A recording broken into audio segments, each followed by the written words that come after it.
Well, howdy there, Internet people. It's Bo again. So, today we're going to talk about why the U.S. military needs to become more woke.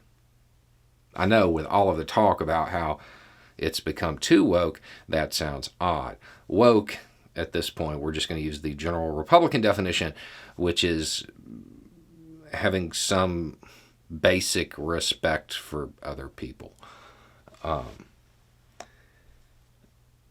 So at the Marine School for Intelligence, the instructors there, they wound up under investigation. And it was found that there was some harassment, there were some inappropriate relationships, there was a chat room, just overwhelming misogynistic attitude, right? And the general tone was like, well, that's just how it is. You got to get used to it. Yeah, that's bad. That's really bad. Because the students probably picked up on this. Now, the students who are women, they're probably going to talk about it and may discourage women from going into this field. Okay? That's an obvious outcome from this. Another one is that the men students will probably pick up on this misogynistic attitude, and it will carry over. Meaning they'll probably undervalue their counterparts who are women. Right? And then if they deploy, this is when it becomes dangerous. This is when it can actually get people really hurt. Because their counterparts who are women, well, they'll be underutilized because they're undervalued, because they're underestimated, because of the misogynistic attitude. But the reality is, because forces all over the world underestimate women, when it comes to intelligence, women can actually do a lot of stuff men can't. They can get access to places a whole lot easier. Sources often feel more comfortable with them. They can get access to sources who may have their guard up around men because of that misogynistic attitude. This is a really bad thing. It's got to get addressed.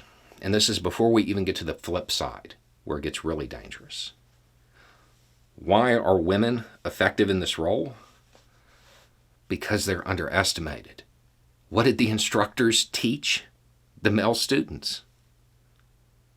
To underestimate them. So the opposition forces who use women, the Marines who graduated, these students, they're going to underestimate them.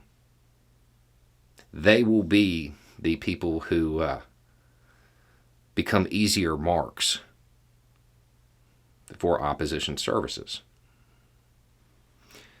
This wasn't really addressed. There was super minor corrective action, but not to the degree that it should have occurred. And it can get people hurt because, well, they're not woke enough. That's really what it boils down to here.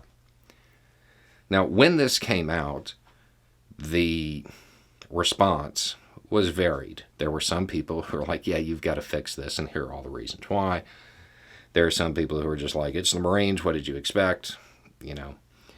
And then there were those who said stuff like, we murder innocent people all over the world, but this kind of language is unacceptable. Obvious sarcasm here. Everyone involved should be grateful they got a glance at the real face of militarism. It is dehumanizing. Yeah, I mean, okay. But there's a couple parts in this. I'm going to suggest that if your concern is innocent people, civilian loss overseas at the hands of the U.S., you should probably want the military to be less dehumanizing. Because if you dehumanize your team, it's probably even way easier to dehumanize the other people, right? Those people over there. It seems like if that's your concern, you would want this addressed. The other part of it is, innocent people all over the world. Okay, how does that happen? Normally. In real life, it's not like the movies. In real life, it isn't The sergeant gets hit, and then the lower enlisted just lose it on an entire village. That happens, but it's super rare. That's less than 1%. That's a tiny, tiny fraction. How does it normally happen? How does civilian loss normally occur?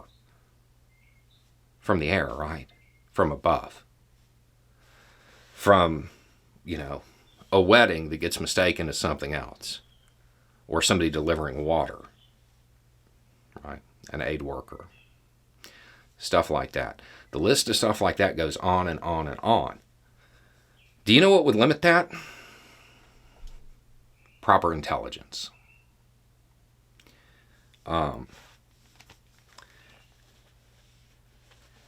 Intelligence is one of those things that makes a military more capable of prosecuting a war. And it also makes them more professional because they have more information.